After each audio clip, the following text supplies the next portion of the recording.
दोस्तों ये जो वीडियो मैंने मॉर्निंग में द हिंदू न्यूज़पेपर एनालिसिस की अपलोड की थी, उस वीडियो के अंदर में 30 मिनट तक ही आवाज है। 30 मिनट के बाद में उसमें जो है वो वॉइस देखने को नहीं मिल रही है। तो एक्चुअली मैं तो वीडियो अपलोड करके मुझे थोड़ा काम था, मैं बाहर निकल गया। अभी फिर मैंने कई सारे बच्चों के मैसेज देखे, कईयों ने मेल किया कि सर आवाज नहीं आ रही है। मैंने कहा यार ये क्या हो गया, तो फिर अभी फिर से देखते हैं। मैंने कहा फिर बाहर निकला तो फिर आया, तो फिर अभी रिकॉर्ड कर रहा हूँ। तो एक्सट्रीमली सॉरी यार, मैंने उसको चेक नहीं किया। एक्चुअली मुझे लगा सब ठीक ही चल रहा होगा, लेकिन ये चलो कभी कभी बड़े बड़े शहर में छोटी छोटी बातें हो जाती हैं। तो अभी जो हम लोग यहाँ पर ये टॉपिक वो देखेंगे जो वहां पर आवाज नहीं आ रही है। ठीक है, पूरी वीडियो रिकॉर्ड करने का कोई मतलब बनता नहीं है। 30 मिनट की लगभग वीडियो वहां पे। अब उसके आगे का जो पोर्शन होगा मैं यहाँ पर आप लोग का कवर करने वाला हूँ। ठीक है, तो इसमें हम लोग इंडिया और यूके के रिलेशन के बारे में बात करेंगे। इसी के साथ में लैंग्वेज से रिलेटेड बात करेंगे। कर्नाटक के अंदर में यहाँ पर अभी एक जो कन्नड़ लैंग्वेज है उसको मैंडेटरी बनाने की बात की जा रही है, पर क्या नेशनल एजुकेशन पॉलिसी के अंदर उसको मैंडेटरी बनाया गया है, उसके बारे में बात करेंगे। न्यूज एनालिसिस में फिर पोर्शन देखेंगे यहाँ पर 2+2 डायलॉग बहुत सारे, और कुछ पोर्शन जो कल भी मैंने आप लोगों से डिस्कस किया था वो भी आप लोगों को यहाँ पर रिवीजन देखने को मिलेगा। और वीडियो के एंड में जो क्वेश्चन पूछे गए थे उनके आंसर आप लोगों के सामने नजर आएंगे। तो इसको वीडियो को अच्छे से देखिएगा, जो पोर्शन बचा हुआ है वो पूरा कवर कर लेंगे। ठीक है, कोई भी दिक्कत लेने की बात नहीं है। अगर कभी कोई ऐसा इश्यू होता है तो मैं हूं ना, देखो यार थोड़ा सा लेट हो सकता है किसी रीजन की वजह से, पर लेकिन चीजें आप लोगों को जरूर मिलेंगी। ठीक है, इसके लिए आप लोगों को टेंशन लेने की जरूरत नहीं है। मुझे पता चला जैसे ही मैंने बोला कि पहले यार ये काम निपटाते हैं, बाकी सब देखेंगे। तो अभी मैं इसी को अपलोड करने से पहले मैंने कहा इसी को देखते हैं क्या क्या दिक्कत हो गई है। देखिए कभी तो माइक में दिक्कत हो जाती है थोड़ी बहुत। ठीक है, कभी कभी जैसे कि वीडियो रिकॉर्ड करते हैं उसमें पता नहीं क्या होता है, सॉफ्टवेयर पकड़ नहीं पाता है, जबकि सॉफ्टवेयर अच्छा खासा है, मतलब one of the best software है जो यूज किया जाता है वर्ल्ड के अंदर में। ठीक है, इसी के साथ में लैपटॉप में भी कोई कमी नहीं है, पर वही है कभी यूट्यूब की तरफ से दिक्कत हो जाती है कि वॉइस नहीं आ रही है। तो यार ये चीजें देखो अपने हाथ में तो नहीं है, मेरे हाथ में इतना है कि मैं वीडियो रिकॉर्ड करता हूँ और अपलोड करता हूँ। ठीक है, अब जितना मेरे से हो पाता है यार वो उसमें कोई कमी कभी देखने को नहीं मिलेगी। बाकी टेक्निकल इश्यूज हैं, इनमें यार क्या ही कर सकता हूँ मैं, बस जो है वो है आप लोगों के सामने। ठीक है, तो बस इतना कर सकता हूँ कि फिर से बनाकर अपलोड कर सकता हूँ, और जो वीडियो फिर से अपलोड की जाएगी उसमें भी कोई आप लोगों को बेसिकली ये नहीं देखने को मिलेगा कि मतलब ढंग से नहीं पढ़ाया गया। ठीक है, मैं अपनी पूरी मेहनत से पढ़ाऊंगा, चाहे जितनी बार भी वीडियो अपलोड करनी पड़े। बस आप लोग को भी उसी इंजॉयमेंट के साथ में सुनना है जैसे आप लोग नॉर्मल वीडियो सुनते हैं। ठीक है, तो ये वीडियो है आप लोगों के सामने, इसको आराम से डिस्कस करेंगे एक एक पॉइंट को, कोई भी कंफ्यूजन नहीं होना चाहिए। इंडिया और यूके के रिलेशन के साथ में स्टार्ट करेंगे। पहले मैं बेस्ड जो एरिया है मैं आप लोगों को वो बताऊंगा, और फिर उसके बाद में हम लोग आगे बढ़ते हैं। ठीक है, तो एक एक पॉइंट क्रिस्टल क्लियर होगा।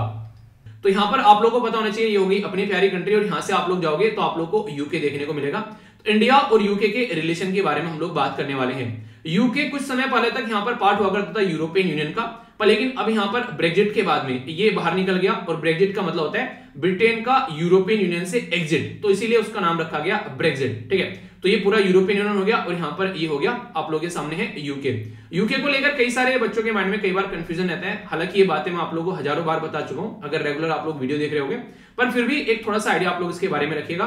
जब शब्द यूके यूज करते हैं यूके, तो इसका मतलब क्या होता है? इसका मतलब होता है यूनाइटेड किंगडम, यानी कि कई सारे किंगडम को यूनाइट कर दिया। किंगडम कौन कौन से हैं? जैसे कि नॉर्दर्न आयरलैंड हो गया, स्कॉटलैंड हो गया, इसी के साथ में यहां पर इंग्लैंड हो गया, और यहां पर वेल्स हो गया। आप लोग ये बताइए कॉन्फ्रेंस ऑफ पार्टी जो 26 हुई थी वो कहां पर हुई थी रिसेंटली? अभी बताइए जरा, देखता हूं कौन कौन बताता है। तो ये याद रखेगा। तो अगर इंग्लैंड पूछ ले तो इंग्लैंड जो है वो एक प्रॉपर एक बेसिकली एक प्रॉपर यहां पर एक नहीं किंगडम है, एक प्रॉपर राज्य है। ठीक है, ग्रेट ब्रिटेन अगर आप लोगों से कोई पूछ ले तो वो क्या है यहां पर, और यूके पूछ ले तो तीनों में क्या डिफरेंस है ये आप लोगों को पता होना चाहिए। ठीक है, तो कोई कंफ्यूजन आप लोगों को नहीं होना चाहिए। जब ग्रेट ब्रिटेन बुलाते हैं तो उसमें तीन आ जाते हैं, स्कॉटलैंड, वेल्स और यहां पर इंग्लैंड, यानी कि नॉर्दर्न आयरलैंड को अलग कर दिया जाता है। तो यूनाइटेड किंगडम में चारों आते हैं, ग्रेट ब्रिटेन में तीनों आते हैं, और बाकी इंग्लैंड तो एक अलग राज्य हो गया। तो तीनों में कोई कंफ्यूजन आप लोगों को नहीं होना चाहिए। और जब सबको मिला लेते हैं तो इसको ब्रिटिश इसलिस यानी कि ब्रिटेन के जो आइलैंड है वो बोल जाता है, इसमें रिपब्लिक ऑफ आयरलैंड भी पूरा आ जाता है। ठीक है, अभी इशू ये भी था कि जब यहाँ पर यूरोपियन यूनियन के अंदर से बाहर निकला यहाँ पर यूके, तो बोला ये भी जाता है कि अब यहाँ पर एक बाउंड्री बन जाएगी तो उसको कैसे टैकल करना है। तो ये भी काफी बड़ा इशू बना रहा था काफी लंबे समय तक, क्योंकि नॉर्मली जब यूरोपियन यूनियन का पार्ट है तो आवागमन आसानी से हो जाता था यहाँ पर आयरलैंड के अंदर में, पर लेकिन जैसे ही बाहर निकला तो एक बाउंड्री खिंच जाएगी, यहाँ पर ईस्ट को अलग करना पड़ जाएगा। तो ये काफी बड़ा इशू भी बन गया था। सबसे पहले यहाँ पर न्यूज में क्यों है, रिसेंटली अभी इंडिया और जो यूके के बीच में फ्री ट्रेड एग्रीमेंट के बारे में बात की जा रही है। और मैंने आप लोगों को बोला भी था कि जो यहाँ पर टेक्स्ट एंड कॉन्टेक्स्ट का जो पेपर आ रहा है अभी रिसेंटली द हिंदू न्यूज़पेपर के अंदर में लास्ट में, वो मैंने बोला था ना कई बार एडिटोरियल में कवर हो जाते हैं डायरेक्टली, तो आप लोग यहाँ पर देख सकते हैं। तो इसलिए कुछ भी ऐसा मत सोचना कि मैं आप लोगों का कोई भी आर्टिकल छोड़ूंगा, तो इसको आप लोग ध्यान रखिएगा, ठीक है। और फीडबैक जरूर दिया करो, आप लोगों को कैसा लगता है डिस्कशन, वो आप लोग जरूर फीडबैक प्रोवाइड करा करो। इससे पता चलता रहता है यूट्यूब को भी कि लेक्चर कैसा है और एक सही डायरेक्शन में चीजें चलती है। तो यहाँ पर बात की जा रही है फ्री ट्रेड एग्रीमेंट के बारे में। फ्री ट्रेड एग्रीमेंट का मतलब क्या होता है, यानी कि ज्यादा एक दूसरे के ऊपर कोई टैरिफ वगैरह नहीं लगाना, उल्टी सीधी चीजें नहीं करना, मिलकर काम करने की बात आप लोग देखते हैं। अगर बात करें दोनों कंट्री जो है वो मिलकर काम करें फ्री ट्रेड में, यहाँ पर इससे क्या होगा, दोनों के बीच में व्यापार बढ़ेगा। तो जो एग्रीमेंट है ये काफी लंबे समय से ये खस्ते हालत में चल रहा है, अब आके बोला जा रहा है कि इसको आगे लेकर चला जाएगा। क्योंकि पहले जो यूके था वो था बेसिकली यूरोपियन यूनियन का पार्ट, तो यूरोपियन यूनियन के अंदर तो यूरोपियन यूनियन के रूल और रेगुलेशन फॉलो करने होते थे उसको, पर लेकिन अब तो यार यूरोपियन यूनियन का पार्ट नहीं है, अब अपने हिसाब से यहाँ पर चल सकता है। तो इसलिए यहाँ पर ये एग्रीमेंट को लेकर आगे आ रहे हैं। तो दोनों कंट्री यहाँ पर मिलकर काम कर रहे हैं इसमें, ताकि गुड्स और सर्विस वगैरह है दोनों कंट्री में आसानी से यहाँ पर प्रोवाइड कराया जा सके और चीजों को आगे लेकर चला जा सके, और जो भी सेंसिटिव इशू है उनको कैसे टैकल करना है दोनों कंट्री के बीच में। और इसी के साथ में यूके जो है मिलकर काम करेगा इंडिया के 2030 तक का काफी अच्छे लेवल पर चीजों को लेकर चलने की बात की जा रही है। बल्कि जो एम्बेसडर साहब है उनके द्वारा तो यहाँ पर यह बोला गया कि नॉर्मली अगर बात करें यहाँ पर तो जो व्यापार है इंडिया और यूके के बीच में वो यहाँ पर यूरो 23 बिलियन यूरो आप लोगों को देखने को मिलेगा। तो 2030 तक का बोल रहे हैं कि इसको आने वाले टाइम में डबल करेंगे, ठीक है। तो इससे काफी फायदा देखने को मिलेगा दोनों मिलकर अगर काम कर पाते हैं अच्छे से। तो फ्री ट्रेड एग्रीमेंट जो शब्द है इसका मतलब क्या होता है, ये एक तरीका पैक्ट होता है जो दो देशों के बीच में या फिर दो से ज्यादा देशों के बीच में भी हो सकते हैं, कि अगर कुछ इंपोर्ट करना है या फिर एक्सपोर्ट करना है उसमें एक दूसरे के ऊपर ज्यादा प्रतिबंध न लगाए जाए। तो ट्रेड पॉलिसी को थोड़ा इस तरीके से रखा जाए ताकि कोई कोटा लगाता है, कोई टैरिफ लगाता है, कोई सब्सिडी देता है, कोई प्रोहिबिट करता है कि हाँ से सामान मैं खरीदो, यानी कि कोई भी रुकावट वगैरह दोनों देशों के व्यापार में नहीं होनी चाहिए, ये काम करने की कोशिश की जाती है। कई सारे देश क्या करते हैं, अपना प्रोटेक्शनिज्म की नीति अपना लेते हैं, मतलब अपने देश के अंदर यहाँ पर बेसिकली दूसरे के देश के जो व्यापार है उसको बेसिकली प्रॉपर तरीके से सपोर्ट नहीं करते हैं, ठीक है। तो इकोनॉमिक आइसोलेशन में जाने की कोशिश करते हैं, जैसे नॉर्थ कोरिया ले लो, ठीक है, कोई भी यहाँ पर व्यापार नहीं करता, आप लोग देखते हैं ना के बराबर व्यापार है इंटरनेशनल लेवल पर। तो इसलिए यहाँ पर उनको जो भी यहाँ पर इस तरीके से उल्टी सीधे जो प्रतिबंध लगा रखे हैं उनको दूर करने की कोशिश की जाती है। फ्री ट्रेड एग्रीमेंट जो है वो कैटेगराइज किया जाता है as a preferential trade agreement, ठीक है। तो यहाँ पर एक तरीके से कॉम्प्रिहेंसिव जो इकोनॉमिक एग्रीमेंट होता है और कॉम्प्रिहेंसिव इकोनॉमिक पार्टनरशिप होती है। तो इसके चलते फ्री ट्रेड एग्रीमेंट जो होता है वो फिर चीजों को आगे लेकर चलते हैं, यानी कि आने वाले टाइम में अगर फ्री ट्रेड एग्रीमेंट हो गया तो फिर आगे चलकर यहाँ पर और अच्छे लेवल पर चीजें आप लोगों को देखने को मिलेगी दोनों कंट्री के बीच में। कॉम्प्रिहेंसिव इकोनॉमिक पार्टनरशिप में दोनों मिलते हुए एक दूसरे के साथ में नजर आएंगे, तो आगे जो है रिलेशन वो सही डायरेक्शन में बढ़ेंगे। इंडिया और यूके के रिलेशन तो आप लोगों को पता है, यूके ने लगभग 200 साल तक हमारे ऊपर रूल किया है, इसी के चलते हम लोग को लगता है यूके की सारी चीजें अच्छी। क्यों? क्योंकि रूल करने वाले इंसान को सब हमेशा अच्छा मानते हैं कि हाँ ये तो राजा है, रूल करके गया है, इसलिए सब लोग जो है इंग्लिश को ज्यादा प्रेफरेंस देते हैं अपनी हिंदी लैंग्वेज को छोड़कर। एक टाइम ऐसा होता है अगर हमारा देश जो है यानी कि हम जो है अंग्रेजों के ऊपर रूल कर रहे होते तो वो हिंदी बोलने की कोशिश करते, क्यों? क्योंकि हमेशा जो रूल करने वालों की लैंग्वेज फॉलो की जाती है, ऐसे आप लोग समझ सकते हैं। इंडिया और यूके जो है एक वाइब्रेंट डेमोक्रेसी है, दोनों कंट्री के अंदर डेमोक्रेसी है, जनता का इलेक्टेड शासन आप लोगों को देखने को मिलेगा, और हिस्ट्री और कल्चर में भी एक दूसरे के साथ में काफी कनेक्ट है। इंडिया का काफी बड़ा डायस्पोरा यानी कि हमारे काफी सारे लोग जो हैं वो यूके में रहते हैं और वहीं पर ही अपना लालन पालन करते हैं, और बहुत सारे तो रेमिटेंस भी अपने देश के अंदर भेजते हैं। रेमिटेंस क्या होता है? जब पैसा कमाता है कोई इंसान बाहर देश में जाकर अपने देश में जब अपने घर पर पैसा भेजता है उसको रेमिटेंस बोलते हैं। यूके जो है वो हमारी कंट्री के अंदर one of the largest investor देखने को मिलेगा G20 के अंदर। तो इससे हमारी कंट्री में जो आज के डेट में आप लोग बात करें जो भी यहाँ पर आज के में इस तरीके से आप लोग देखते हैं कि एग्रीमेंट जो हम लोग साइन करते हैं तो उससे तो व्यापार बढ़ता ही है, ठीक है। नॉर्मली अगर बात करें तो फॉरेन डायरेक्ट इन्वेस्टमेंट जिसको आप लोग FDI बोलते हैं तो वे काफी लार्ज स्केल पर यूके से देखने को मिलेगी, और इसी के साथ में यहाँ पर जो फॉरेन इंस्टीट्यूशनल इन्वेस्टर है वो भी काफी ज्यादा यहाँ पर बेसिकली इन्वेस्टमेंट करते हुए नजर आते हैं। देखिए FDI में तो ये होता है कोई आकर हमारे देश में कंपनी के अंदर अपना शेयर वगैरह खरीद रहा है, इन्वेस्टमेंट कर रहा है, फिक्स चीजें कर रहा है। FII क्या होता है? ये एक इंस्टीट्यूशनल इन्वेस्टर होते हैं कि आए स्टॉक में अपना इन्वेस्टमेंट किया, जब भी यहाँ पर लगा कुछ गड़बड़ हो रही है तुरंत निकाल कर लेकर रातों रात। इसलिए कई बार देखा होगा कि स्टॉक एक्सचेंज जो है वो नाम नीचे पड़ जाता है आकर यहाँ पर जब भी कोई ऐसा इश्यू निकल कर आता है। तो ये सारे आप लोगों को यहाँ पर बेसिक पता होना चाहिए, तो पता चलता रहेगा कि मार्केट में चल क्या रहा है, ठीक है। आगे बात करते हैं यहाँ पर काफी इंपॉर्टेंट है फ्री ट्रेड एग्रीमेंट दोनों कंट्री के बीच में, क्योंकि दोनों कंट्री के बीच में जो एक्सपोर्ट है गुड्स का वो यहाँ पर बढ़ता हुआ नजर आएगा। इसी के साथ में सर्विसेज के मामले में भी काम करेंगे, काफी लार्ज क्रिएट किया जाता है, जैसे टेक्सटाइल हो गया, लेदर गुड्स हो गए, ठीक है, फुटवेयर हो गए, तो यहाँ पर हमारा एक्सपोर्ट भी आप लोगों को बूस्ट होता हुआ नजर आएगा, ठीक है। तो आज के डेट में काफी ज्यादा फायदा हम लोग को देखने को मिलेगा।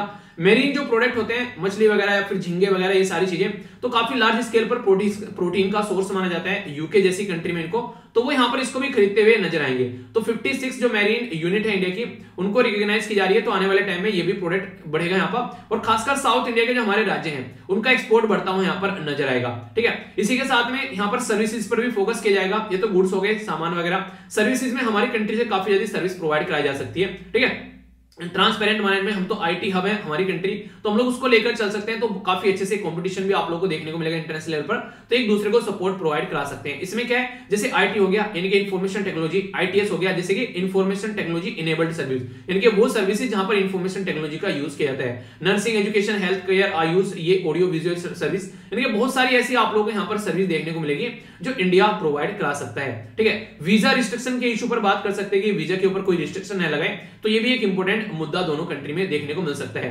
स्ट्रेटेजिक एडवांटेज क्या देखने को मिलेगी, जो यूके है वो परमानेंट मेंबर है यूएन का, सिक्योरिटी काउंसिल का। आप लोगों को पता है ना, जिनके पास में वीटो पावर होती है। अच्छा ये बताइए कौन से आर्टिकल में यूएन के वीटो पावर के बारे में मेंशन किया गया है। ये छोटे छोटे एग्जाम में जो आप लोग तैयारी करते हैं ना, वहां पर कई बार ऐसे क्वेश्चन पूछ ले जाते हैं। ठीक है, वनडे टाइप में जो एग्जाम होते हैं, तो जो यूएन है यहाँ पर उसकी सिक्योरिटी काउंसिल के बारे में आप लोग याद रखिएगा, उसमें यूके परमानेंट मेंबर है। तो यूके हो गया, रशिया हो गया, यूएसए हो गया, फ्रांस हो गया, एक और कौन सी कंट्री है, हमारा पड़ोसी देश चाइना। तो यहाँ पर अगर हम लोग को पता है रशिया हमारी हेल्प करता है, कल को यूके भी अगर एक और परमानेंट मेंबर हमारी हेल्प करने लगे वहां पर, तो काफी अच्छा रहेगा, खासकर हमारे सपोर्ट में काम हो जाए। यहाँ पर दोनों कंट्री के बीच में जो रिलेशन है वो बढ़ते हुए नजर आएंगे, क्योंकि रिसेंटली अभी चाइना और लद्दाख के इशू पर भी, लाइन ऑफ एक्चुअल कंट्रोल के मुद्दे पर, परमानेंट स्टेट के मुद्दे पर यूके जो है वो हमको सपोर्ट करता हुआ नजर आता है। तो इससे दोनों कंट्री के बीच में आगे आने वाले टाइम में अच्छे रिलेशन आप लोग को देखने को मिल सकते हैं। ठीक है, तो ये काफी इंपोर्टेंट आर्टिकल जो कि आप लोग समझ सकते हैं। ठीक है, ये जो आर्टिकल है ये खासकर कर्नाटक के बारे में फोकस कर रहा है, पर लेकिन ऐसा नहीं है, कर्नाटक से रिलेटेड ही आप लोग इसको आर्टिकल को कनेक्ट करके देख सकते हैं। ये आर्टिकल आगे चलकर किसी भी राज्य से रिलेटेड आप लोग इसको कर सकते हैं। और यहाँ पर मैं आप लोगों को एक क्वेश्चन भी दूंगा, जो कि हालांकि क्वेश्चन दूंगा क्या, मैंने आप लोग क्वेश्चन दे दिया है ऑलरेडी, अगर आप लोग टेलीग्राम पर जाओगे तो यहाँ पर आप लोग क्वेश्चन भी देख पाओगे। बोला गया कि can any language be prescribe as a mandatory language under the national education policy 2020। तो ये क्वेश्चन है आप लोगों के सामने, इसके ऊपर आप लोग कमेंट करना है। क्योंकि देखिए अगर आप लोग नेशनल एजुकेशन पॉलिसी के बारे में बात करेंगे, वो किसी भी लैंग्वेज को मैंडेटरी करने के बारे में नहीं बोलती है। वो 3 लैंग्वेज का फॉर्मूला आप लोगों को देती है कि 3 लैंग्वेज जो है वो आप लोग रख सकते हैं। इन 3 लैंग्वेज में आप लोग अपने हिसाब से चीजों को कर सकते हैं, जैसा भी आप लोगों को सुटेबल लगे, पर लेकिन ऐसा नहीं कि यहाँ पर कुछ मैंडेटरी किया गया है। तो ये बात जो है कर्नाटक की समझ में नहीं आई, बेसिकली कर्नाटक की गवर्नमेंट की, और उसने क्या किया, कन्नड़ लैंग्वेज को वहां पर मैंडेटरी कर दिया। तो जैसे ही कन्नड़ लैंग्वेज को वहां पर मैंडेटरी किया गया, तो ये केस जो है ये हाईकोर्ट में पहुंचा। अब हाईकोर्ट ने बोला भैया किस खुशी में आप लोगों ने ये मैंडेटरी कर दिया है, तो उन्होंने बोला नेशनल एजुकेशन पॉलिसी के हिसाब से हम लोगों ने इसको मैंडेटरी कर दिया है। तो यहाँ पर फिर बोला कर्नाटक हाईकोर्ट ने सेंट्रल गवर्नमेंट को बुला के ले गया। सेंट्रल गवर्नमेंट जो है वो बताएगी यहाँ पर क्या उन्होंने अपनी नेशनल एजुकेशन जो पॉलिसी बनाई है उसमें कोई मैंडेटरी जैसी कोई चीज यहाँ पर रखी है, कोई कंपलसरी लैंग्वेज इस तरीके से कि कंपलसरी लैंग्वेज आप लोग कर सकते हैं। तो सेंट्रल गवर्नमेंट ने यहाँ पर साफ साफ मना कर दिया। सेंट्रल गवर्नमेंट ने क्लैरिफाई किया यहाँ पर कोर्ट के अंदर में कि there is no mention of any compulsory language in the national education policy 2020। यानी कि हमारी कंट्री में जो नेशनल एजुकेशन पॉलिसी 2020 में लाई गई है, पहली नेशनल एजुकेशन पॉलिसी 1968 में लेके आई गई थी, दूसरी यहाँ पर 1986 में लेके आई गई, अभी तीसरी जो है वो 2020 में लेकर आएगी।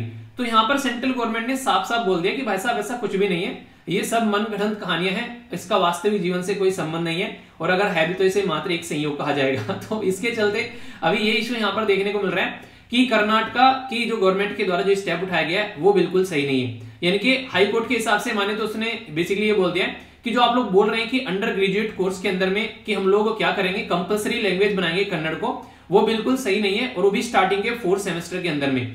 तो इसके चलते यहाँ पर ये सारी बातें निकल कर सामने आई। यानी कि पहले स्टेट गवर्नमेंट के द्वारा एक स्टेप उठाया गया, उसको चीजों को लेकर कोर्ट में चले गए लोग। कोर्ट में जब गए तो वहां पर पता चला कि ऐसा कुछ होना नहीं चाहिए, उसने उसके ऊपर रोक लगा दी। सेंट्रल गवर्नमेंट को बुलाकर पूछा कि भाई तुमने ऐसा किया है क्या? सेंट्रल गवर्नमेंट ने साफ साफ मना कर दिया कि ऐसा हमने कुछ भी नहीं किया है। तो अभी यहाँ पर स्टेट क्या बोल रही है? स्टेट गवर्नमेंट अभी यहाँ पर ये बोल रही है कि अगर बात माने तो स्टेट गवर्नमेंट के पास में पावर है कि वो कंपलसरी सब्जेक्ट यहाँ पर कर सकती है। तो इसी के बेस पर हम लोगों ने जो कन्नड़ लैंग्वेज है उसको यहाँ पर कंपलसरी किया है। तो कोर्ट ये बोल रहा है कि ठीक है, तुम्हारा ये मुद्दा भी हम लोग सुनेंगे, अभी जुलाई के महीने में हम लोग फिर से सुनेंगे, अभी तो हमारे पास में टाइम नहीं है, और भी बहुत सारे केस है उनको हम लोग देखते हैं। फिर से आना तुम अपनी बातों को लेकर, फिर देखेंगे कि नेशनल एजुकेशन पॉलिसी के तहत आप लोग कंपलसरी सब्जेक्ट के अंदर में यहाँ पर किसी पर्टिकुलर लैंग्वेज को इस तरीके से कंपलसरी बना सकते हैं क्या। तो ये मुद्दा पूरा यहाँ पर निकलकर अभी सामने आ रहा है। यानी कहने का मतलब यह है कि अगर आप लोग नॉर्मल भाषा में बोलो, एक पर्टिकुलर लैंग्वेज को हमारे देश में कंपलसरी लैंग्वेज बनाने की कोशिश की जा रही है स्टेट के द्वारा। हो सकता है कल को चलकर तमिलनाडु जो है वो तमिल लैंग्वेज को, इसी के साथ में मलयालम जो है वो एक केरला के अंदर में, इसी के साथ में अलग अलग राज्य जो तेलुगु है वो अलग चल के आंध्र प्रदेश के अंदर में, इन सब रीजन में सब बोले कि हम लोग को अपनी कंपलसरी लैंग्वेज ऐसे बनानी है। तो ये मुद्दा आप लोगों को यहाँ पर देखने को मिलेगा। तो ये काफी एक खतरनाक चीजें सामने निकल कर आ रही है, जिसके बारे में हम लोग को फोकस देकर चलना पड़ेगा, वरना आगे चलकर ये काफी बड़ा इश्यू जो है वो क्रिएट कर सकता है। ये इसी के साथ में एक और आर्टिकल है यहाँ पर, ऑलरेडी मैंने डिस्कस किया था, देखिए कुछ तो मैंने हटा दिए, कुछ पे रह गए यार, सॉरी मुझे बहुत ही ज्यादा, मुझे लगा और ज्यादा टाइम लग जाएगा, ये जो मैं समझाता हूँ उस टाइम पर लिखता हूँ, तो फिर मुझे लगा और ज्यादा यहाँ पर टाइम लग जाएगा, तो मैंने कुछ के हटाए कुछ के नहीं हटाए, ठीक है। तो इसको देख लेना, पीपीटी में आप लोग सब कुछ क्लियर मिलेगा, टेंशन मत लेना, ठीक है। अभी यहाँ पर एक आर्टिकल लिखा गया शशि थरूर साहब के द्वारा। ये जो आर्टिकल है वो पता है आप लोग अपोजिशन के हैं, बेसिकली कांग्रेस पार्टी के हैं। और बात करें तो यहाँ पर वो जो आर्टिकल लिख रहे हैं वो लिख रहे हैं हिंदी लैंग्वेज के बारे में।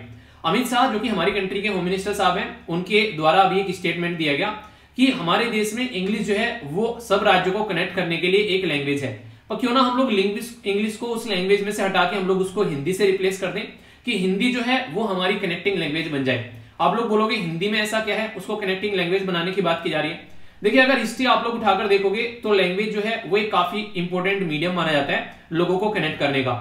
अगर चाइना में आप लोग जाओगे चाइनीज लैंग्वेज है, जर्मन में जाओगे जर्मन है, फ्रांस में जाओगे फ्रेंच लैंग्वेज है, जापान में जाओगे जापानीज लैंग्वेज है। तो कहीं ना कहीं लैंग्वेज भी एक काफी अच्छा तरीका होता है लोगों को कनेक्ट करने का। नॉर्मली कई सारे तरीके हैं वैसे लोगों को कनेक्ट करने के। आप लोग बोलते हैं जैसे हम लोग इस रीजन से आते हैं, तो हम सारे कहीं पर अगर बाहर कोई मिल जाएगा तो आप लोगों को लगेगा यार हमारे एरिया का आदमी है, मतलब हमारी भाषा बोलता है तो हमारे एरिया का आदमी है, हमारे ही साइड से है, तो आप लोग बोलते हैं हाँ हमारा आदमी है, तो आप लोग उसके साथ में कनेक्ट हो जाते हैं। दूसरा रिलीजन के नाम पर आप लोग कई बार कनेक्ट हो जाते हैं कि हाँ यार हमारे ही रिलीजन का आदमी है, तो आप लोग उसके साथ में कनेक्ट हो जाते हैं, एक रिलीजन को ध्यान में रखते हुए। तीसरा जो इंपॉर्टेंट मुद्दा होता है, आप लोगों ने नॉर्मली देखा होगा, कास्ट के नाम पर भी कई बार लोग जो है वो एक दूसरे के साथ में कनेक्ट हो जाते हैं कि हाँ यार हमारी ही कास्ट का आदमी है, तो लोग जो है उसके साथ में कनेक्ट हो जाते हैं। तो ये कई सारे तरीके होते हैं जो आप लोगों ने पॉलिटिक्स में भी देखे होंगे, आज के डेट में यूज किए जाते हैं। और फ्रीडम स्ट्रगल मूवमेंट के टाइम पर भी ये हमारे फ्रीडम फाइटर जो थे उनको ये बातें समझ में आ गई कि इस तरीके से मुद्दा जो है वो आप लोगों को यहाँ पर देखने को मिलता है। तो ये कुछ बातें हैं कनेक्टिविटी की।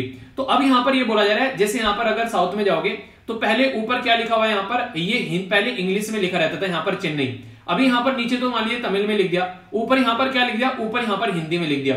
तो ये क्या सही है? आप लोग यहाँ पर हर जगह हिंदी से रिप्लेस करने की कोशिश कर रहे हैं, क्योंकि national highway authority of India जो है वो सेंट्रल गवर्नमेंट के अंडर में आती है। तो जहां जहां पर भी ऐसे सिंबल है, वहां पर रेलवे स्टेशन पर या फिर कहीं पर, वहां पर इंग्लिश को रिप्लेस करके हिंदी यहाँ पर बेसिकली यूज में लाई जा रही है। तो राइटर जो है वो इस बात से जो है वो नाखुश है। उनके द्वारा बोला जा रहा है कि हिंदी जो है बहुत सारे लोगों को समझ में नहीं आती है और इंग्लिश जो है वो एक तरीके कनेक्टिंग लैंग्वेज है, तो उसको आगे लेकर क्यों ना चला जाए। और सेंट्रल गवर्नमेंट इसके बारे में क्या बोलती है? सेंट्रल गवर्नमेंट इसके बारे में यहाँ पर ये बोलती है कि यार देखो, जब हमारा संविधान बनाया जा रहा था, हमारे संविधान के निर्माताओं के द्वारा, उन्होंने हम लोग को एक रेस्पॉन्सिबिलिटी दी थी कि आने वाले टाइम में 15 साल तक हम लोग को क्या करना है, 15 साल तक बोला गया इनिशियल फेज में आप लोग इंग्लिश को ऑफिशियल लैंग्वेज जो है उसको स्टेटस देकर रखो ओनली 15 साल तक। इसके बाद में आप लोग क्या करना है, हिंदी को लोगों तक पहुंचाना है और हिंदी को प्रमोट करना है। तो हिंदी की एजुकेशन के थ्रू यहाँ पर लोगों तक जो है हिंदी को पहुंचाना है। तो एक इसलिए यहाँ पर सेंट्रल गवर्नमेंट को ये पर्पस दिया गया कि आप लोगों को हिंदी का प्रमोशन करना है। और ये कहां से निकल कर आया कि हिंदी जो कि रिटर्न होगी देवनागरी स्क्रिप्ट के अंदर में, वो along with English official language यहां पर डिक्लेयर की गई। ये सितंबर 14, 1949 ये आर्टिकल 343 के अंदर यहां पर ये बातें निकल कर आई और उसी को लेकर ये जो है ये आगे बढ़ते रहे। तो यहां से आप लोग एक अंदाजा लगा सकते हैं कि हिंदी की रेस्पॉन्सिबिलिटी सेंट्रल गवर्नमेंट को हमारे संविधान ने ही दी है। पर लेकिन जैसे ये चीजें यहां पर होती हैं तो दिक्कतें देखने को मिलती हैं। यानी कि 1949 में यहां पर बातें दी गई, तो जैसे ही लगा 15 साल पूरे होने वाले हैं तो यहां पर दिक्कतें निकल कर आई 1963 के आसपास में। इससे थोड़ी पहले नॉन हिंदी स्टेट जो थे तमिलनाडु और दूसरे एरिया, उन्होंने प्रोटेस्ट करना स्टार्ट कर दिया। बोले यार ये तो बिल्कुल गलत है, इस तरीके से आप लोग कैसे स्टेप उठा सकते हैं, मतलब हमारे ऊपर हिंदी कैसे इंपोज कर सकते हैं। जैसे आप लोगों के लिए हमारी लैंग्वेज है, मतलब ऐसी हमारे लिए हिंदी है, हम लोग को हिंदी समझ में नहीं आती, हम लोग अपनी लोकल लैंग्वेज बोलते हैं। तो इसके चलते यहाँ पर जब दिखा कि बहुत ज्यादा दिक्कतें हो गई, प्रोटेस्ट काफी ज्यादा हो गया और यहाँ पर काफी ज्यादा वायलेंस भी हुआ। लैंग्वेज जो है एक ऐसी चीज है जिसको लेकर आप लोगों को पता है बांग्लादेश के अंदर में पूरा एक महारत, एक तरीके से पूरी महाकहानी क्रिएट कर दी गई थी लैंग्वेज के बेस पर। इंटरनेशनल मदर लैंग्वेज जो डे है ना, वो वहीं से निकल कर आया, जब यहाँ पर जो पाकिस्तान के द्वारा, जिसको आज के पाकिस्तान बोलते हैं, वो लैंग्वेज इंपोज करने की कोशिश की। तो ये मुद्दा आप लोगों को देखने को मिलेगा।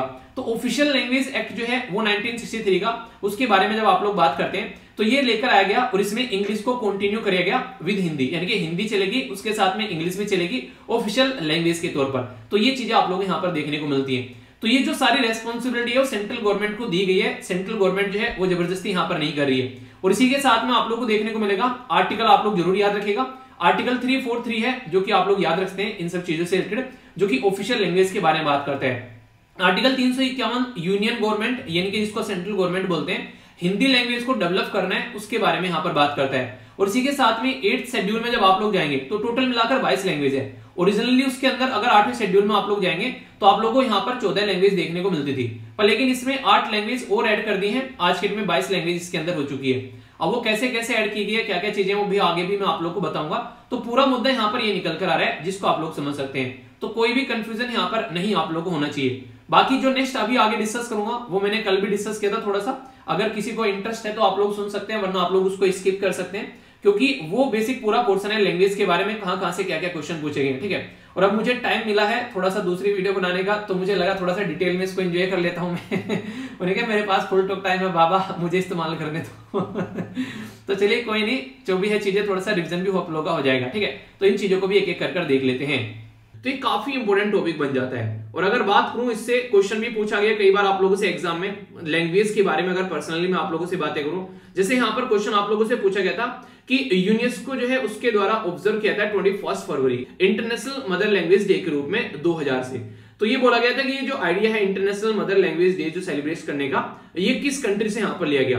यहाँ पर बात की जा रही है श्रीलंका, इसी के साथ में बांग्लादेश, इसी के साथ में यहाँ पर इंडिया या फिर नेपाल। तो सही आंसर क्या है यहाँ पर, A B C F D, ये आप लोगों को बताना है, ठीक है। इसी के साथ में यहाँ पर लैंग्वेज के ऊपर और भी कई सारे क्वेश्चन आप लोगों को देखने को मिलते हैं। जैसे अगर कोई आप लोगों से यहाँ पर पूछ ले कि लैंग्वेज के बारे में ही यहाँ पर कि 8वें शेड्यूल में जो लैंग्वेज है इसमें से कौन सी लैंग्वेज आप लोगों को देखने को नहीं मिलती है, ठीक है। तो ये इंपॉर्टेंट क्वेश्चन है। जैसे डोगरी हो गया, इसी के साथ में भोती, मैथाली, संथाली, तो कौन सी लैंग्वेज आप लोगों को देखने को नहीं मिलेगी। तो ये भी एग्जाम में आप लोगों से क्वेश्चन पूछा गया। आप लोग देखते हैं ऐसे क्वेश्चन एग्जाम में फ्रीक्वेंटली आप लोगों से बनते हैं। तो खासकर लैंग्वेज के ऊपर क्वेश्चन बन जाए तो आप लोगों को कंफ्यूज नहीं होना है। आज के बाद में लैंग्वेज का कोई भी क्वेश्चन बनेगा आप लोग नहीं छोड़ोगे, इस बात की मैं गारंटी दे रहा हूं। थोड़ा सा पेशेंस बनाए रखिएगा, सारी चीजें बता के चलूंगा, बहुत कुछ तमाम डिस्कस करूंगा चीजें इसके बारे में, ठीक है। आज की डेट में अगर हम लोग बात करते हैं लैंग्वेज जो है, अगर आप लोगों से कोई पूछे कैसी होनी चाहिए, तो आप लोगों से पूछे आप लोगों को एजुकेशन लेनी है। अच्छा मैं ही पूछता हूँ, कोई क्या पूछेगा, आप लोगों को बोलूं कि आप लोगों को अपनी ग्रेजुएशन करनी है, ठीक है। अब आप लोगों को ग्रेजुएशन में कुछ भी कर सकते हैं, बीए, बीएससी, इंजीनियरिंग, जो भी आप लोगों को लगे।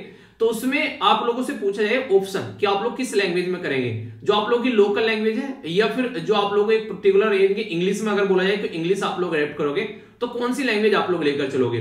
तो आप लोग बताइए। यहाँ पर लोकल लैंग्वेज के लिए आप लोग एल लिख सकते हैं और इंग्लिश के लिए आप लोग ई लिख सकते हैं, ठीक है। लोकल मतलब कोई भी हो सकते हैं, जो भी आप लोगों को सुटेबल लगे, किसमें आप लोग कंफर्टेबल फील करोगे, ये आप लोगों को बताना है, ठीक है। और ये मैं नहीं पूछ रहा हूं, यहाँ पर already all India council for technical education के द्वारा ये हमारी कंट्री में 2020 में एक सर्वे कराया गया और 83,000 लोगों के से ये बात पूछी गई कि बताओ आप लोग कौन सी लैंग्वेज में चाहते हैं इस तरीके की चीजों को लेकर चलना।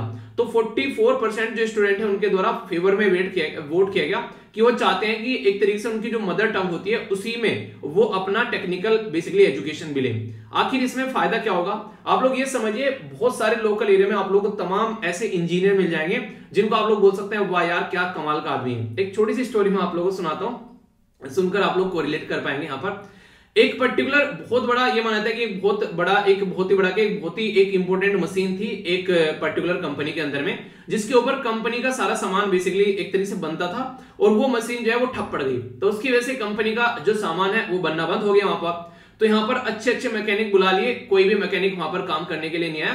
तो दुनिया भर के मैकेनिक मतलब मैकेनिक आए तो काम करने के लिए, कोई मैकेनिक उसको सही नहीं कर पाया। तो यहाँ पर एक मैकेनिक आया जिसने यहाँ पर उसको देखा और देखने के बाद बोला कि सही हो जाएगी। तो कंपनी वाले बोले कि बोलो यार सही करो जल्दी, जितना पैसा चाहिए उतना पैसा ले लेना, पर इसको सही कर दो भाई साहब, कुछ भी हो जाए। तो बोला ठीक है अभी करते हैं। तो उसने अपने ताम झाम निकाले और देखा मशीन को, तो मशीन पे उसने एक जगह बस 2 हथौड़ी मारी छोटी छोटी, ठीक है। तो जगह 2 छोटी छोटी हथौड़ी मारी और उसने बेसिकली यहाँ पर हथौड़ी जो मारी, तो हथौड़ी मारने के लिए वो बोला कि ठीक है, थोड़ी सी देर में मशीन चल गई। आप लोगों ने देखा ना, कई सारे डॉक्टर जो होते हैं वो नब्ज पकड़कर बता देते हैं कि ये इंसान जो है इसको ये बीमारी है, तो वो वही उसी लेवल का वो खिलाड़ी था, बेसिकली उसी लेवल का वो मैकेनिक्स था। तो यहाँ पर ये काम करने का उसने बेसिकली वो काम कर दिया उसने, और बोला ठीक है। तो बोला कि पैसे कितने हो गए, तो उसने बोला भाई साहब पैसे हो गए 10,000 रुपए। तो सब मतलब एक तरीके से हो गए, ये क्या तरीका है, मतलब 2 हथौड़ी मार रहे हो और 10,000 रुपए ले रहे हैं। तो बोला कि भाई ये क्या तरीका है, 2 हथौड़ी मारे और 10,000 रुपए ले रहे हो, मतलब ये तो कोई तरीका नहीं हुआ। तो उसने बोला कि नहीं यार, हथौड़ी मारने के 10,000 रुपए थोड़ी ना ले रहा हूं मैं। कह रहा हथौड़ी मारने के तो बस ओनली 100 रुपए ले रहा हूं मैं, बाकी कहां हथौड़ी मारनी है उसके 10,000 रुपए ले रहा हूं, और वो है मेरा एक्सपीरियंस। तो ये होता है असली खिलाड़ी, ठीक है। पर लेकिन ये इंसान आप लोगों का एक्सपीरियंस के बेस पर एक इंसान बन जाता है आज के डेट में। आप लोगों को ये चीज देखने को मिलेगी, लैंग्वेज जो होती है ना कई बार बैरियर बन जाती है। अब हो सकता है कोई पर्टिकुलर लोकल एरिया में एक अच्छा इंसान जो कि सारी अच्छी चीजें ढंग से समझ पा रहा है, कोई इंजीनियर बनना चाह रहा है, कोई डॉक्टर बनना चाह रहा है, पर लेकिन जो उसको डॉक्टर अगर इंजीनियर बनना है उसको लैंग्वेज चेंज करनी पड़ेगी अपनी, जो कि उसको एक तरीके से कई बार जो है उसको पीछे ढकेल देती है। तो वो चीजें काफी ज्यादा खतरनाक हो जाती है। तो 21 फरवरी को ये डे सेलिब्रेट किया जाता है। एक तरीके से ये जो डे है ये काफी बड़ा रोल प्ले करता है इंटरनेशनल लेवल पर, और यहाँ पर इसी के चलते यहाँ पर अभी बात की जा रही है इसकी थीम में कि इंटरनेशनल जो मदर लैंग्वेज डे है उसको अगर हम लोग टेक्नोलॉजी का उसके अंदर यूज करते हैं, तो using technology for multilingual learning और चैलेंज एंड अपॉर्चुनिटी। तो अगर कल को चलकर टेक्नोलॉजी जैसे हम लोग यूज कर रहे हैं, आज के में आप लोग गूगल पर जाकर कुछ भी सर्च कर लो, एक लड़की बोलेगी आप लोगों को कोई भी लैंग्वेज पढ़वा सकते हो उससे, यानी कि हर एक लैंग्वेज बोलती है आप लोगों को नजर आएगी, ठीक है। आप लोग उससे सारी लैंग्वेज बुलवा सकते हो। तो यहाँ पर उसी के चलते बात की जाती है कि आज के में हम क्यों ना लैंग्वेज को डिजिटलाइज फॉर्म में करना स्टार्ट कर दें, और ये मुहिम भी चल चुकी है। अपने देश के अंदर भी एक प्रोग्राम है बड़ी शानदार, आप लोगों को बताऊंगा, आप लोग सुनकर उसको काफी ज्यादा यानी एक तरीके से वो गर्व फील करेंगे, हाँ इसके ऊपर काम चल रहा है। तो इसके चलते यहाँ पर बात की जा रही है कि जो यूनेस्को के डायरेक्टर हैं उनके द्वारा भी यहाँ पर ये बात की गई। तो यूनेस्को के जो डायरेक्टर यहाँ पर एंड्रू एजोले, इनके द्वारा बातें बोली गई कि टेक्नोलॉजी काफी इंपॉर्टेंट रोल प्ले कर सकती है जो लिंग्विस्टिक जो लैंग्वेज है, एक तरीके से जो लिंग्विस्टिक है डाइवर्सिटी, यानी कि आप लोगों ने सुना होगा अपने देश के बारे में कि एक तरीके से नहीं कोस कोस पे बदले पानी, सवा कोस पे बानी, तो ये वाला डायलॉग बोला जाता है। यानी कि हमारे देश में अगर आप लोग थोड़ा सा आगे चलोगे कहीं पर तो वहां पर लैंग्वेज बदल जाती है, थोड़ा सा कहीं और आगे चलोगे तो वहां पर पानी का टेस्ट चेंज हो जाता है। तो ये चीजें आप लोगों को देखने को मिलती है। तो कई बार जो चीजें हम लोग ओरली बोलते हैं, इसलिए मैं बोलता हूं कि जैसे आप लोग आज के में मेरे से लेक्चर सुन रहे हो, ठीक है, तो ये लेक्चर अब जब कल दूसरी बार आप लोग लेक्चर सुनने आओगे तो बहुत सारी चीजें आप लोग भूल चुके होंगे अगर आप लोग इसको रिकॉल नहीं करोगे। इसलिए मैं कहता हूं हमेशा कि जैसे लेक्चर कंप्लीट हो जाए, लेक्चर कंप्लीट होने के बाद में जैसे लेक्चर बंद होता है तुरंत यहां पर आंखें बंद कीजिए और कोशिश कीजिए रिकॉल करने की मैंने आप लोगों को क्या पढ़ाया, और सेम काम आप लोग कर सकते हैं जब कल लेक्चर देखने आओगे उससे पहले। इससे आप लोग आधे से ज्यादा चीजें याद रखोगे, और अगर ये काम एक बार बिस्तर पर जाते टाइम भी आप लोगों ने कर दिया तो उन्हें कहते हैं कि सुभान अल्लाह मजा ही आ जाएगा, ठीक है। तो यानी पूरा आप लोग उसको एंजॉय कर पाओगे, आप लोग बहुत सारी चीजें नहीं भूलोगे, और आप लोगों का माइंड भी स्टेबल रहना स्टार्ट हो जाएगा, और आप लोगों की मेमोरी भी बढ़नी स्टार्ट हो जाएगी ओनली ये काम करने से। और करने कितने टाइम है, ओनली 2 मिनट लेक्चर से पहले और 2 मिनट लेक्चर के बाद में, और सोने के टाइम 5-7 मिनट, इतना काम करना है। इससे ज्यादा तो आप लोग पता नहीं कहां टाइम बर्बाद कर देते हो। कोई बड़ा 30 मार्च ऐसे नहीं बता रहा हूं, बहुत बड़ी चीज बता दी, पर हाँ इंप्लीमेंट करने में बहुत बड़ी है। 99% लोग नहीं करते हैं। आप लोगों को 1000 बार बोल चुका हूं, आप लोग देख लो कितने करते हो। इवन जब मैं बोलता हूं कमेंट बॉक्स में आप लोगों को अपना शेड्यूल लिखना है, तो ये भी आज की डेट में बहुत सारे बच्चे नहीं करते हैं। रीजन क्या है? रीजन ये है कि यहाँ पर इसके लिए एक आदत बनानी पड़ती है, ठीक है। और वो जो आदत है वो इंसान तभी बना पाता है जब अपने आप को एक पुराने पैटर्न में से हटा पाता है। तो बहुत सारे लोग जो उसी में जूझते रहते हैं, इसीलिए कभी भी आप लोगों को देखने को मिलेगा इंसान जो अपने टारगेट अचीव करते हुए नहीं नजर आते हैं, ठीक है। तो ये इंपॉर्टेंट कुछ मुद्दे हैं। अब इसके साथ में मैं आप लोग कई सारी बातें बताने वाला हूं जो कि आप लोग समझोगे।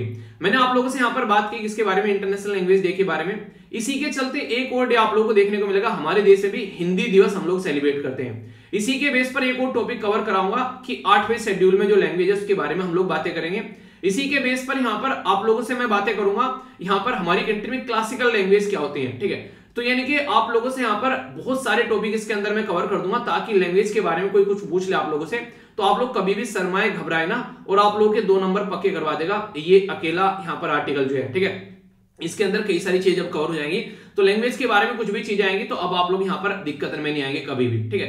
तो ये बातें आप लोगों को देखने को मिलेगी। तो एक एक पॉइंट यहाँ पर सुनिएगा, इसी के चलते आप लोग चीजों को अंडरस्टैंड कर पाएंगे कि एग्जैक्टली क्या क्या चीजें हैं। तो सबसे पहले अगर मैं आप लोगों से बात करूं यहाँ पर जो कि इंपोर्टेंट इंटरनेशनल डे के बारे में हम लोग बात कर रहे हैं, तो इसके बारे में आप लोग कुछ बातें आप लोग जरूर याद रखिएगा। जैसे कि यहाँ पर अगर बात की जाए, सबसे पहले यहाँ पर ये सेपरेट डे आप लोगों को देखने को मिलेगा। हमारी कंट्री में हम लोग क्या करते हैं, यहाँ पर सितंबर 14 को हिंदी दिवस सेलिब्रेट करते हैं, ठीक है। और जनवरी 10 जो है यहाँ पर ये वर्ल्ड हिंदी दिवस सेलिब्रेट किया जाता है, जिसको विश्व हिंदी दिवस बोलते हैं। पहले तो यही इंपॉर्टेंट फैक्ट जो है आप लोग यहाँ पर याद रख सकते हैं। इसी के साथ में एक और इंपॉर्टेंट डे हो गया, इसको बोलते हैं इंटरनेशनल मदर लैंग्वेज डे। तो कंफ्यूज मत होना, विश्व हिंदी दिवस जो है वो अलग है और इंटरनेशनल मदर लैंग्वेज डे है वो अलग है। ये यहाँ पर 10 जनवरी को होता है और ये वाला यहाँ पर 21 फरवरी को आप लोगों को देखने को मिलेगा, जो ये बताता है कि इंटरनेशनल लेवल पर जो लैंग्वेज है आप लोगों को उसको कैसे अप्रिशिएट करना चाहिए, कैसे आप लोगों को सपोर्ट करना चाहिए। तो इसके चलते यहाँ पर ये डे सेलिब्रेट किया जाता है 21 फरवरी को। 21 फरवरी को क्यों सेलिब्रेट किया जाता है? क्योंकि ईस्ट पाकिस्तान, जिसको आप आज के डेट में ईस्ट पाकिस्तान बोलते हो, एक साइड में इस टाइम पर उसको आज के डेट में ईस्ट पाकिस्तान बोलते हो, आज के डेट में उसको बांग्लादेश बोलते हो, एक टाइम पर उसको ईस्ट पाकिस्तान बोला जाता था। तो ईस्ट पाकिस्तान जो है, जिसको आज के डेट में आप लोग बांग्लादेश बोल रहे हो, वहां पर अपनी लैंग्वेज जो बंगला को लेकर काफी ज्यादा प्रोटेस्ट हुआ, क्योंकि वहां पर एक तरीके से उनकी लैंग्वेज को सप्रेस करने की कोशिश की जा रही थी। ठीक है, तो उसके चलते यहाँ पर काफी सारे इशू देखने को मिले, तो प्रोटेस्ट हुआ, काफी सारे लोगों की जान भी गई। तो उसके बाद में लगा कि हाँ यार कुछ करना पड़ेगा, एक तरीके से लैंग्वेज को लेकर यहाँ पर लोग आगे निकल कर आए। तो उसके चलते यहाँ पर लैंग्वेज की डाइवर्सिटी को मेंटेन रखने के लिए, यानी कि ताकि लोग जो है अपनी लैंग्वेज बोले, अपनी लैंग्वेज में काम करें, तो बंगला को यहाँ पर रिकॉग्नाइज किया गया अपनी लोकल लैंग्वेज। तो उसके चलते जो प्रोटेस्ट उन्होंने लड़कर अपनी लैंग्वेज को मेंटेन रखने की बात की, तो तब से लेकर यहाँ पर 21 जो फरवरी है उसके लिए यहाँ पर ये लैंग्वेज डे सेलिब्रेट करते आ रहे हैं। एक इंटरेस्टिंग क्वेश्चन भी बन सकते हैं यहाँ पर, मैंने आप लोगों को बताया भी है, ये आप लोगों को उस इंसान का नाम बताना है जिसके द्वारा ये रिकमेंड किया गया था 21 फरवरी को आप लोगों को ये डे सेलिब्रेट करना चाहिए। बताइए उस इंसान का नाम क्या है। 1999 में यूनेस्को के जो जनरल कॉन्फ्रेंस हुई उसके तहत यहाँ पर ऑब्जर्व किया गया वह ये यहाँ पर, और 2000 से हम लोग इसको सेलिब्रेट भी करते हुए आ रहे हैं। और यही बात यहाँ पर इसमें क्वेश्चन में बोली गई है, अगर ध्यान से आप लोगों ने सुना होगा कि 2000 से यहाँ पर ये लैंग्वेज डे सेलिब्रेट करते हुए आ रहे हैं। और ये कहां से निकल कर आया? तो ये बांग्लादेश से निकल कर आया। तो ऐसे क्वेश्चन आप लोग यहाँ पर बनते हैं। ठीक है, अब जो नेक्स्ट इंपोर्टेंट जो क्वेश्चन आप लोगों से यहाँ पर बन जाएगा, ये काफी इंपोर्टेंट है, इसीलिए मैंने यहाँ पर एरो भी लगा दिया आप लोगों के लिए, स्टार लगा लेना। ये हो सकता है आगे आने वाले टाइम में क्वेश्चन भी देखने को मिल जाए, और ये ऐसा क्वेश्चन है जो कि 10 साल का आप लोगों को बेसिकली फायदा देकर जाएगा, यानी कि आने वाले टाइम में 10 साल तक आप लोग इसको तैयार कर सकते हैं। बात की जा रही है यहाँ पर इंटरनेशनल जो डे है उसके चलते यहाँ पर आप लोगों को देखने को मिलेगा यहाँ पर एक डेकेड सेलिब्रेट किया जाता है, ताकि यहाँ पर जो इंडिजिनस लैंग्वेज है उनको हम लोग एंजॉय करते रहें, यानी कि अपनी लोकल लैंग्वेज है एक दशक तक यहाँ पर उनको रिकॉग्नाइज करते रहें। तो 2022 से लेके 32 तक का यहाँ पर ये पूरा एक डेकेड है, यानी कि दशक सेलिब्रेट करने की बात की जा रही है। तो इंपोर्टेंट क्वेश्चन बन जाएगा। और एक और इंपोर्टेंट यहाँ पर जो बात है इसके बारे में, वह यूनाइटेड नेशन जनरल असेंबली के द्वारा 2019 को international year of indigenous language के तौर पर सेलिब्रेट किया गया था। तो ये वो फैक्चुअल इंफॉर्मेशन है जिनसे क्वेश्चन बन रहे हैं, जैसा मैंने अभी आप लोगों को दिखाया, तो इसके बारे में याद रखिएगा। ठीक है, और इसी के साथ में यहाँ पर ये एक ऐसा सेक्शन है जहां से कईयों बार क्वेश्चन बन चुका है और भाग भाग कर क्वेश्चन पूछते हैं एग्जामिनर। ठीक है, उन्हें क्या पता नहीं क्या है कि भाग भाग कर वहां जाते हैं सारे, तो ऐसा क्या है वहां पर, तो जाकर देख लेते हैं कि क्या है वहां पर, ताकि पता तो चले कि क्या है यहाँ पर। तो यहाँ पर काफी सारी चीजें हैं जिनके बारे में आप लोगों को पता होना चाहिए, और एक अच्छा टॉपिक बन जाता है पूरा। आप लोग इसको पॉलिटी के अंदर से एक चैप्टर आप लोगों का देखने को मिल जाएगा। ठीक है, जिसके चलते कई सारी चीजें आप लोग की कवर हो जाती है। संविधान के अंदर टोटल मिलाकर यार 22 लैंग्वेज है, पर लेकिन ओरिजिनली हमारे संविधान के अंदर 22 लैंग्वेज नहीं थी। तो फिर आप लोग बोलोगे बताओ यार कितनी थी, तो उसके बारे में भी बातें करूंगा। ये जो 22 लैंग्वेज है पहले आप लोग ये देख लो, और जिसे आप लोगों ने देखा कि G20 कंट्री में से पूछ लिया गया था यूपीएससी के द्वारा कि कौन सा देश जो है वो G20 के अंदर में आता है। ऐसे ही यहां पर भी क्वेश्चन आप लोगों से पूछ लिया गया एग्जाम में, डायरेक्ट आप लोग ये बताओ कौन सी लैंग्वेज जो है यहाँ पर ये इसके अंदर यहाँ पर नहीं आती है 8वें शेड्यूल के। तो इसलिए बोल रहा हूं, ये इतनी बार आप लोगों को बेसिकली कई बार आप लोगों को रिपीट करा चुका हूं, और फिर से आप लोगों को बता रहा हूं यहाँ पर। ये आप लोग अगर सुन लोगे तो लंबे समय तक क्वेश्चन बन जाते हैं इनसे, और कई सारे अलग अलग तरीके क्वेश्चन बनते हैं। तो सारी बातें बताता हूं। इसके अंदर आसामीज देखने को मिलेगी, बंगाली, गुजराती, हिंदी, कन्नड़, कश्मीरी, कोंकणी, मलयालम, मणिपुरी, मराठी, नेपाली, उड़िया। इसी के साथ में यहाँ पर आप लोगों को बेसिकली पंजाबी, संस्कृत, सिंध, तेलुगु, तमिल, उर्दू, बोडो, संथाली, मैथिली और डोगरी। ठीक है, तो ये लैंग्वेज आप लोगों को यहाँ पर देखने को मिलेगी। अब आप लोगों को यहाँ पर ये बताना है आप लोग की इनमें से कौन सी लैंग्वेज है। ठीक है, आप लोग ये बताइए। ओके, इसी के साथ में यहाँ पर ओरिजिनली संविधान के अंदर जब आप लोग जाकर जहां चीजों को चेक करोगे, जब हमारा संविधान इंप्लीमेंट किया गया था उस टाइम पर हमारे संविधान के अंदर 14 लैंग्वेज थी ओनली, पर लेकिन आगे चलकर इसमें और 8 लैंग्वेज हम लोगों ने ऐड कर दी। तो याद रखिएगा 8वें शेड्यूल के अंदर में 8 लैंग्वेज और ऐड कर दी गई। तो आज के डेट में कितनी होगी? 14 लैंग्वेज। आज के डेट में 22 लैंग्वेज हो गई 14 से। ठीक है, अब कौन कौन सी लैंग्वेज कब ऐड की गई? तो ये है सिंधी लैंग्वेज जो है ये ऐड की गई थी 21वां संविधान में संशोधन करके। 21वां संविधान में संशोधन कब किया गया था? ये इनिशियल फेज में ही हो गया था। यहाँ पर बात करें तो 1962 में यहाँ पर ये बेसिकली ऐड कर ली गई थी। इसके बाद में फिर हो गई 3 लैंग्वेज और, कोंकणी, मणिपुरी और नेपाली। तो ये 71वां संविधान में संशोधन किया गया 1992 में, फिर इसको ऐड कर दिया यहाँ पर, ठीक है। इसके चलते फिर लगे यहाँ पर बेसिकली बोडो, डोगरी, मैथिली और संथाली। तो ये फिर 92 यानी कि 92वां संविधान में संशोधन किया गया 2003 में। तो 92 यहाँ पर था बेसिकली 92वां, और यहाँ पर 92वां संविधान संशोधन हो गया। तो इंटरेस्टिंग चीज यहाँ पर यह कि आखिर क्यों इनको यहाँ पर आप लोग संविधान के अंदर ऐड करने की बात करते हो। देखिए उससे क्या होता है, लैंग्वेज को रिकॉग्नाइज कराया जाता है। उससे क्या होता है, यूपीएससी में जब पेपर आप लोग देने जाते हैं ना, तो आप लोग को लैंग्वेज का एक प्रेफरेंस मिल जाता है, तो वो शेड्यूल लैंग्वेज में आप लोग को देखने को मिलेगा। तो यहाँ पर उसको जब लोग सुनने लगते हैं, पढ़ने लगते हैं, जानने लगते हैं, तो कई सारे फायदे आप लोगों को वहां पर देखने को मिल जाएंगे। देखो यार ये मत बोलना सर ने तो ये वीडियो भी इतनी लंबी बना दी, ठीक है। देखो यार मेरा मन जब पढ़ाने में लगता है ना, अब मैं मान लो अपना काम छोड़कर ये वीडियो बनाने आया हूँ, ठीक है, तो इसका मतलब ये कि तसल्ली में पढ़ा लूं। मॉर्निंग में वैसे ही आप लोग 1 घंटे से वीडियो ऊपर जाते ही चिल्लाने लगते हो, इसकी गारंटी देता हूँ 1 घंटे से ऊपर नहीं जाएगी, ठीक है। पढ़ लो यार, क्या जा रहा है, ठीक है। आगे बात करते हैं यहाँ पर। एक तो मैंने आप लोगों से इशू डिस्कस कर ही लिया, इंडिया और पाकिस्तान के बीच में अभी जो चल रहा है बेसिकली मुद्दे को लेकर, वो बातें हम लोगों ने देख ली। अभी यहाँ पर जो बात की जा रही है, ये यूक्रेन के मुद्दे के बारे में बात की जा रही है। बेसिकली हुआ क्या है, यहाँ पर यूक्रेन के मुद्दे के बारे में भी बात की गई यहाँ पर प्राइम मिनिस्टर मोदी और बाइडेन साहब के द्वारा। अभी 2+2 डायलॉग जब यहाँ पर चल रहा था, 2+2 डायलॉग में हमारी कंट्री के जो यहाँ पर आज के डेट में मिनिस्टर हैं, डिफेंस मिनिस्टर राजनाथ सिंह जी और एक्सटर्नल अफेयर मिनिस्टर हैं जयशंकर साहब जी, दोनों आज के डेट में यूएसए की विजिट पर है। तो लोकेशन कहाँ है, लोकेशन है यूनाइटेड स्टेट ऑफ अमेरिका, जहां पर 2+2 डायलॉग हो रहा है। तो यहाँ पर ऐसा नहीं कि एक ही मुद्दे के बारे में बात की गई, बहुत सारे मुद्दों के बारे में बात की गई। जैसे यूक्रेन के बारे में बात की गई, जिससे हम लोग तब से बचते घूम रहे हैं, पर लेकिन बाइडेन बार बार पकड़ लेता है मोदी जी को। देखिए यार मोदी कम से कम अब तो बात कर ले, इतने दिन हो गए अब तो वार चलते चलते भी, अब तो रशिया ने सारी बदतमीजी जो है वो पराकाष्ठा पार कर दी। यार तुम अभी बात नहीं कर रहे हो, ये गलत बात है, ठीक है। तुमको याद होगा कॉन्फ्रेंस ऑफ पार्टी 26 में हम लोग मिले थे, हम लोगों ने मिलकर 5 कसमें भी खाई थी, मैंने तुमको सपोर्ट भी किया था उस टाइम पर यार अब तुम मेरी बातें नहीं मान रहे हो यार मोदी, ये सही बात नहीं है, ठीक है। मोदी ने बोला ऐसा है, पुतिन है हमारा लंगोटिया यार, ठीक है। तुम हो बेटा बरसाती मेंढक, आज आ रहे हो कल निकल जाओगे। उधर डोनाल्ड ट्रम्प जो है वो अपनी तलवार पहनी करे खिया हुआ है, ठीक है। यूएसए वाले कब तुमको निकाल के फेंकेंगे कोई नहीं पता है, और पुतिन जो है वो रशिया से जाने वाला है नहीं। तो इसलिए तुम्हारे साथ में हमारी नहीं बनती है, पुतिन के साथ में अच्छी खासी बन रही है हमारी, क्योंकि वो हमेशा रहने वाला इंसान है। तो एक परमानेंट इंसान के साथ में रहना ज्यादा पसंद है हमको, ठीक है। तो ये बातें आप लोगों को देखने को मिलेगी। तो अभी अगर बात की जाए यहाँ पर, तो सीधा सीधा मुद्दा यही है कि वो कई सारे मुद्दों पर बातें की गई। यूक्रेन वाला एक मुद्दा था, बाकी कोविड-19 के बारे में बातें की गई। ग्लोबल इकोनॉमी कैसे परफॉर्म कर रही है उसमें आप लोगों को देखने को मिलेगा। इन्फ्लेशन ऑल ओवर वर्ल्ड में बढ़ रहा है, उसके बारे में बातें की गई। इसी के साथ में क्लाइमेट चेंज भी एक मुद्दा है, जिसमें दोनों ने मिलकर याराना निभाया था, तो वो तो यहाँ पर हो ही गया ऑलरेडी। रिसेंट डेवलपमेंट क्या क्या देखने को मिल रहे हैं साउथ एशिया में और इंडो पैसिफिक रीजन में, उनके बारे में बातें की गई। और यहाँ पर सबसे बड़ा मुद्दा हमारे 2 पड़ोसी देश, एक है श्रीलंका और दूसरा है पाकिस्तान। श्रीलंका की खस्ता हालत हो चुकी है, वहां पर भी गवर्नमेंट को बोल रहे हैं तख्ता छोड़ो, और पाकिस्तान के अंदर तो बिना बोले ही तख्ता पलटवा दिया। तो ये भी मुद्दे यहाँ पर डिस्कस किए गए, पर लेकिन वही है छूकर निकल गए इन मुद्दों को, ज्यादा डिबेट डिस्कशन नहीं किया इनके ऊपर, ठीक है। तो ये यहाँ पर बेसिकली 2+2 के अभी कुछ मुद्दे हैं। बाकी एडिटोरियल आएगा इसके बारे में, तो तब तसल्ली करेंगे, आप लोग टेंशन मत लेना। अभी यहाँ पर 2+2 डायलॉग के बारे में बेसिक इन्फॉर्मेशन जरूर याद रख लेना। 2 मिनिस्टर होते हैं, डिफेंस मिनिस्टर और फॉरेन अफेयर मिनिस्टर जो होते हैं हमारी कंट्री के, और सेम होंगे यूएसए के, दोनों मिलकर बात करेंगे। यहाँ पर अभी ऑस्ट्रेलिया, जापान और यूएसए के साथ में हमारा 2+2 डायलॉग आप लोग को देखने को मिलता है। तो ये बेसिक इन्फॉर्मेशन है जो कि आप लोग समझ सकते हैं, ठीक है। आगे चलते हैं। जेएनयू के अंदर यहाँ पर काफी बड़ा मुद्दा भी देखने को मिला। यहाँ पर बेसिकली आप लोगों को पता है अभी नवरात्रे चल रहे थे, तो उसके चलते यहाँ पर ये था कि नवरात्रि के टाइम पर जो मांस वगैरह बेचा जाता है उसको बेसिकली बंद कर दिया, बेचा क्या जाता है बेसिकली मेन्यू वगैरह में वहां पर देखने को मिलता होगा। तो उसके चलते यहाँ पर आप लोगों को पता है 2 बिग पार्टी हमारी कंट्री में, जिसकी दोनों बिग पार्टी की आज की डेट में आप लोगों को लोकल लेवल पर उनकी जो है स्टूडेंट विंग देखने को मिलेगी, ठीक है। तो उनमें बेसिकली कई बार झड़प होती रहती है। एक साइड में बीजेपी की आप लोगों को देखने को मिलेगी, एक साइड में कांग्रेस की, तो अक्सर आपस में यहाँ पर लड़ जाया करते हैं। तो कई सारे मुद्दे अभी यहाँ पर देखने को मिलेंगे। तो अभी जो पूरा मुद्दा चल रहा है वो एबीवीपी के इर्द गिर्द आप लोगों को देखने को मिलेगा, जिसको अखिल भारतीय विद्या परिषद भी आप लोग बोल सकते हैं। तो यहाँ पर उसके चलते यहाँ पर झड़प हो गई।